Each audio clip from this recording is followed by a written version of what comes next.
ความรู้กับความบริสุทธิ์ความรู้นี่มันเป็นองค์ปัญญาเมื่อมันมีความรู้มีปัญญาแล้วมันก็ไม่ถือครองสิ่งใดๆคลายออกจากทุกสรรพสิ่งกลายเป็นธาตุบริสุทธิ์ที่ประกอบไปด้วยความรู้ส่วนความบริสุทธิ์นั้นมันเป็นธาตุตามธรรมชาติที่มันมีอยู่แล้วมันบริสุทธิ์อยู่แล้วแต่มันขาดความรู้ขาดปัญญาการแผ่ความบริสุทธิ์แห่งจิตกับการแผ่องค์ปัญญาจึงต่างกันการแผ่องค์ความรู้แผ่ปัญญานั้นคือการได้แผ่ความรู้ให้แก่จิตทั้งหลายได้เข้าใจเหมือนที่ได้ประกาศธรรมนี่แหละเมื่อได้ประกาศธรรมได้แผ่ธรรมนี้ออกไปยังจิตทั้งหลายให้เขาได้น้อมซึมซับแล้วจิตทั้งหลายเขาก็เกิดความรู้เขาก็คลายออกจากสิ่งที่เขาหลงยึดแล้วเขาก็แจ้งต่อธาตุบริสุทธิ์เขาก็เข้าถึงความบริสุทธิ์เขาก็กลายเป็นความบริสุทธิ์ที่ประกอบไปด้วยปัญญาแต่การแผ่ความบริสุทธิ์ของผู้ที่บรรลุธรรมแต่ขาดปัญญาแล้วย่อมแผ่ได้แค่เพียงความบริสุทธิ์เมื่อความบริสุทธิ์ที่แผ่ออกไปนั้นได้สัมผัสกับจิตที่ปรุงแต่งเขาก็แปลสภาพจากการปรุงแต่งไปในฝ่ายจากฝ่ายทุกข์ก็กลายเป็นฝ่ายสุขขึ้นมาความบริสุทธิ์นั้นช่วยได้แค่เพียงเปลี่ยนภพจากทุกขติไปยังสุขติเปลี่ยนอารมณ์แค่นั้นเองแค่เปลี่ยนอารมณ์จิตจากทุกข์ไปยังสุขเฉยๆจากทุกข์มากก็กลายเป็นทุกข์น้อยเฉยๆเพราะมันแผ่ความบริสุทธิ์ไปให้เฉยๆขาดปัญญาขาดองค์ความรู้องค์ความรู้นี่มันจึงสำคัญมากการให้ธรรมะคือการให้องค์ความรู้ให้เกิดปัญญานั่นเองให้เกิดความรู้แจ้งให้เกิดความเข้าใจคำว่ารู้แจ้งคำว่าเข้าจนถึงใจจนแจ้งใจมันแจ้งใจมันรู้ใจมันแจ้งธาตุบริสุทธิ์นี้ได้องค์ความรู้ที่ได้รู้แจ้งว่าการปรุงแต่งทั้งหลายล้วนแล้วแต่เป็นของภายนอกล้วนแล้วแต่เป็นทุกข์เป็นวัฏฏะล้วนแล้วแต่ไม่ใช่เราไม่ใช่ของเราความรู้แบบนี้แหละที่ต้นธาตุบริสุทธิ์เขาต้องการมันเป็นความรู้ที่ปราศจากภาษาเป็นความรู้ที่ตัวจิตมันรู้ของมันแจ้งของมันเมื่อจิตได้รู้ได้แจ้งด้วยองค์ความรู้แห่งปัญญาจิตก็พ้นจากทุกข์โดยสิ้นเชิงกลายเป็นธาตุบริสุทธิ์ที่ประกอบไปด้วยองค์ปัญญานั่นเองแต่สำหรับผู้ที่ปฏิบัติด้วยการอาศัยอวิชชาในการดำเนินไม่ว่าจะเป็นการทำสมาธิไม่ว่าจะเป็นการทำจิตให้ตั้งมั่นอยู่กับอารมณ์เดียวจนจิตสงบนั้นแล้วสุดท้ายก็มาเห็นอาการทั้งหลายด้วยความรู้สึกที่หน่ายด้วยอารมณ์ที่มันตั้งมั่นแล้วมันหน่ายอาการทั้งหลายมันก็คลายออกจากการยึดอาการทั้งหลายแล้วมันก็แจ้งต่อความไม่ได้เป็นอะไรองค์ความรู้แบบนี้เป็นองค์ความรู้ที่ขาดปัญญาเป็นองค์ความรู้ที่เรียกว่าเอาตัวเองรอด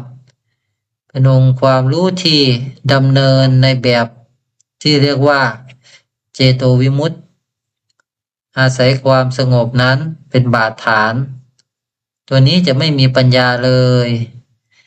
เวลาที่แจ้งต่อธรรมแล้วเวลาแผ่ความบริสุทธิ์ออกไปก็จะไปฟอกจิตที่ขุ่นมัวให้เป็นจิตที่สว่างนั่นเองทำได้เพียงแค่เปลี่ยนจากทุกข์ไปยังสุขแค่นั้นเอง เปลี่ยนอารมณ์จากทุกข์ไปยังอารมณ์สุขซึ่งเป็นธรรมที่หยาบมากที่โลกใบนี้ต่างสอนกันธรรมะประเภทนี้เป็นธรรมะเก่าโบราณเป็นธรรมะที่ขาดปัญญาแต่ตัวธรรมแท้ๆนั้นมันเป็นเรื่องของปัญญาที่กว้างขวางเรียกว่าเป็นปัญญาที่รู้รอบในกองสังขารรู้ทุกแง่ทุกมุมแห่งการปรุงแต่งเนี่ยยิ่งพวกเรามีการตื่นรู้เรียกว่าหลักสติปัฏฐานนั่นเองเมื่อตื่นรู้อยู่ภายในทุกขณะแล้วก็หมั่นฟังธรรมซึ่งเป็นแก่นเรื่องจิตฟังไปด้วยมันก็รู้ถึงเสียงไปด้วยฟังไปด้วยก็พิจารณาน้อมตามไปด้วยทำอะไรอยู่ตั้งแต่ตื่นยันหลับมันก็รู้แล้วก็เข้าใจอยู่รู้เห็นความคิดแล้วก็แล้วไปอยู่เห็นมโนภาพก็แล้วไปอยู่เห็นอารมณ์ก็แล้วไปอยู่เห็นอาการรู้ความจำก็แล้วไปอยู่รู้ถึงอาการใดรู้แล้วก็แล้วไปอยู่อาการรู้ก็เห็นมันทำงานของมันเองอยู่อาการคิดปรุงก็เห็นมันทำงานของมันอยู่เห็นว่าทั้งหมดนี้มันเป็นธรรมชาติอยู่อย่างนั้นไร้ตัวไร้เจ้าของอยู่อย่างนั้นไม่เข้าไปถือครองเพราะรู้แล้วว่าสิ่งเหล่านี้ไม่มีตัวมันก็ว่างมันก็เบามันก็คลายออกจากการถือครองอาการเหล่านั้นกลายเป็นผู้ที่ไม่แบกไม่ยึดเหมือนแต่ก่อนแหละอะไรเกิดแล้วก็แล้วไปอะไรดับแล้วก็แล้วไปจากแต่ก่อนเป็นคนชอบคิดชอบจำก็กลายเป็นคนไม่ชอบคิดไม่ชอบจำกลายเป็นว่าอยู่บนโลกใบนี้เหมือนเดิมแต่ชีวิตไม่เหมือนเดิมคือมันไม่ทุกข์เหมือนแต่ก่อนมันไม่แบกไม่ยึดเหมือนแต่ก่อนมันเข้าใจธรรมชาติของโลกใบนี้เข้าใจว่าเรื่องราวทุกอย่างเกิดขึ้นมาเพราะไปคิดไปจำไปยึดพอได้เข้าใจแก่นธรรมว่าทุกอย่างมันเป็นของมันอยู่อย่างนั้นคิดขึ้นมามันก็จมไปกับความคิดนั้นเกิดภพเกิดทุกข์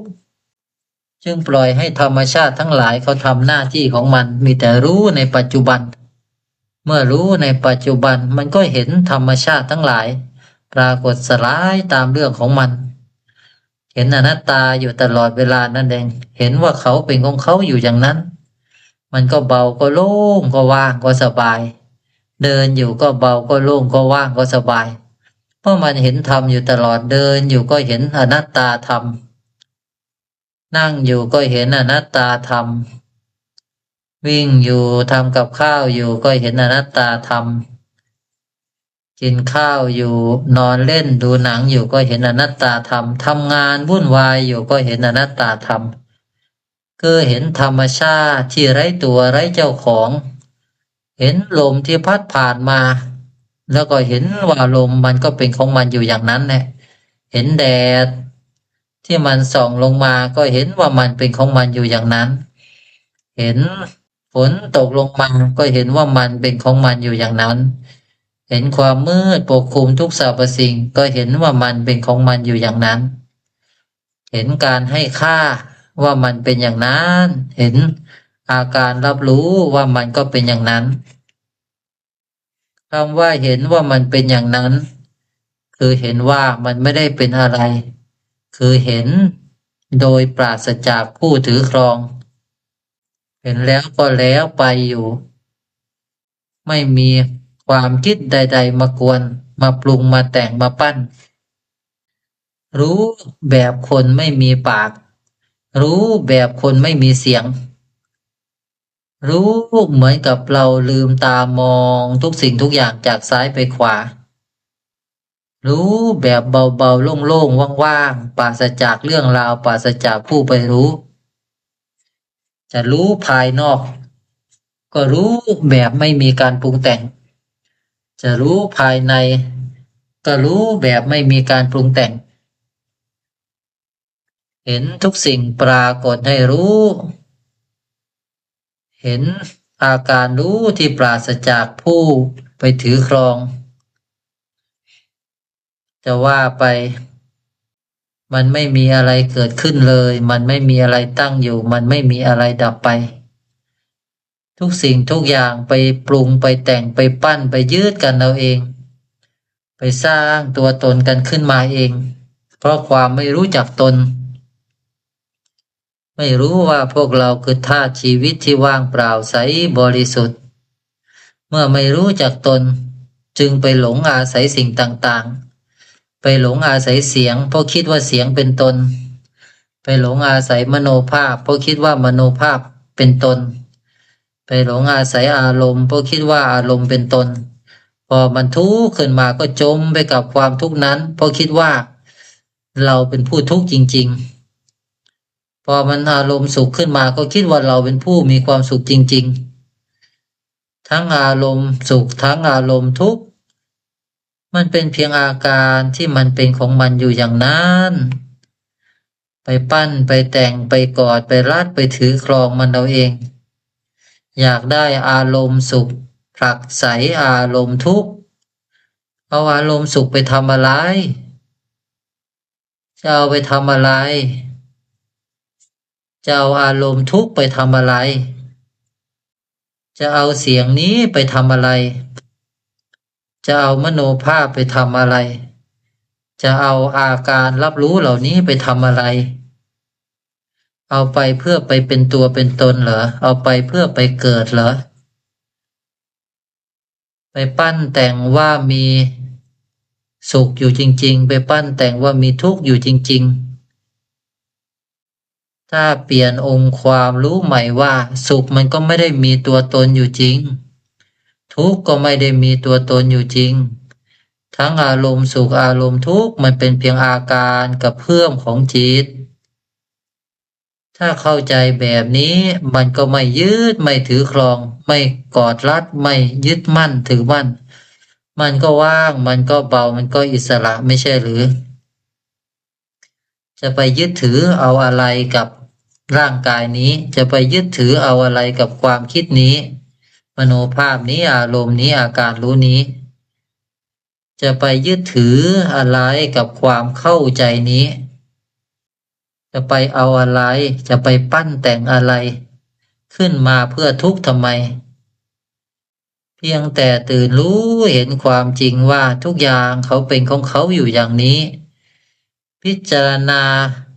อีกอย่างก็คือเราจะมองดูโลกใบนี้เป็นครั้งสุดท้ายนี่จะเป็น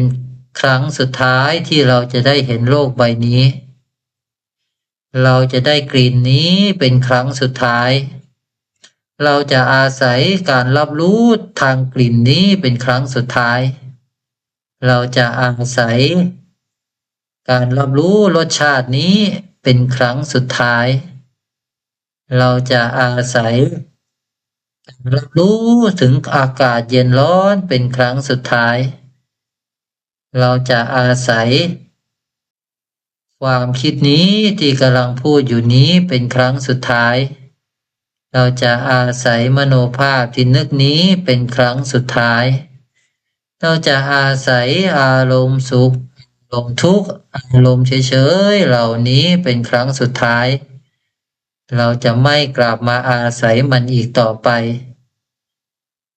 เราจะละแล้วซึ่งสังขารปรุงแต่งทั้งหลายทั้งปวงเหล่านี้นี่จะเป็นครั้งสุดท้ายที่เราจะมาอาศัยสังขารเหล่านี้เราจะไม่กลับมาอาศัยการเกิดการแก่การเจ็บการตายอีกต่อไปเราจะมองดูโลกใบนี้เป็นของเปล่าเราจะไม่กลับมาอาศัยมันอีกต่อไปเพราะว่าเราจะไม่คิดปรุงแต่งว่ามันมีตัวตนอีกต่อไปเราจะเห็นทุกสรรพสิ่งไร้ค่าจากเราเสียทั้งหมดเราจะกลับคืนสู่ธาตุต้นกำเนิดอันว่างเปล่าใสบริสุทธิ์เราจะมาอาศัยรูปธาตุนามธาตุนี้เป็นครั้งสุดท้าย เมื่อได้สอนตัวเองแบบนี้พิจารณาธรรมนี้แบบนี้ด้วยความเบาความโล่งความไม่ถือครองแบบนี้จิตมันก็ได้องค์ความรู้ใหม่เป็นองค์ความรู้ที่จะไม่อาศัยสิ่งใดเห็นเขาสุขก็ปล่อยให้เขาแสดงอาการของเขาเราจะไม่ก่อยึดอารมณ์สุขอีกต่อไปเพราะเราแสวงหาก่อยึดอารมณ์สุขมาเนิ่นนานแล้วมันไม่ใช่ของเราเลยมันไม่เที่ยงแท้แน่นอนเลยมันเป็นเพียงการปั้นแต่งปรุงแต่งถือครองของความไม่รู้ของเราเองเพราะไม่รู้นี่แหละจึงไปถือครองอาการเหล่านี้เพราะไม่รู้นี่แหละจึงไปถือครองอารมณ์ทุกข์เพราะไม่รู้นี่แหละจึงไปถือครองอารมณ์สุขเพราะไม่รู้จึงไปถือครองอารมณ์เพราะไม่รู้จึงไปถือครองความเข้าใจนี้เพราะไม่รู้จึงไปถือครองภาษาที่ใช้อยู่นี้เพราะไม่รู้นี่แหละจึงมาถือครองว่ามีตัวมีตนเมื่อได้รู้ได้เห็นว่าทุกสิ่งทุกอย่างไม่มีอะไรเลยที่มีคุณค่าในธาตุบริสุทธิ์ของพวกเราอันเป็นธาตุชีวิตที่เป็นอมตะธาตุเป็นต้นธาตุของพวกเรานี้ในนี้มันไม่ต้องการร่างกายใดๆเลยไม่รู้จะเอาร่างกายมาไว้ทำอะไรในนี้มันไม่ต้องการเสียงเลยเพราะไม่รู้จะเอาเสียงมาไว้ทำอะไรในนี้ไม่ต้องการมโนภาพเลยเพราะไม่รู้จะเอามโนภาพมานึกอะไรในนี้ไม่มีอารมณ์สุขทุกข์เฉยๆเลยเพราะไม่รู้จะเอาอารมณ์มาไว้ใช้ทำอะไรที่นี่ไม่มีความจำที่นี่ไม่มีอาการรับรู้เพราะไม่รู้จะรับรู้อะไรไปเพื่ออะไรเพราะทั้งหมดเป็นเพียงเครื่องมือเป็นเพียงแดนเกิดเป็นภพเป็นวัฏฏะไม่ว่าจะเป็นรูปธาตุไม่ว่าจะเป็นนามธาตุสิ่งทั้งหลายภายนอกเหล่านี้ไม่ใช่เราทั้งสิ้นเราเป็นธาตุที่อยู่ภายในเป็นธาตุที่อยู่ลึกอยู่ภายในที่ถูกปกคลุมไปด้วยรูปแล้วก็ถูกปกคลุมไปด้วยนามธาตุถูกปกคลุมไปด้วยร่างกายถูกปกคลุมไปด้วยความคิดนึกอารมณ์อาการรู้นั่นเองพอได้คลายออกจากการอาศัยสิ่งเหล่านี้มันก็เบาก็โล่งก็อิสระและจะไม่กลับมาสร้างรูปสร้างนามมาปกคลุมตัวเองอีกต่อไปปล่อยให้รูปเขาปรากฏแตกสลายนามก็ปรากฏแตกสลายของเขาเมื่อจิตไม่เกาะไม่ยึดไม่อาศัยอาการใดๆมันก็สว่างใสบริสุทธิ์แผ่รัศมีแห่งองค์ปัญญานี้องค์ความรู้นี้ออกไปทุกอนูทุกปรมาณูธาตุทั้งอนันตจักรวาลละขอองค์ความรู้แห่งปัญญาอันบริสุทธิ์ยิ่งยวดนี้และสัจธาตุแห่งความเป็นพุทธะจงแผ่ออกไปให้ไพศาล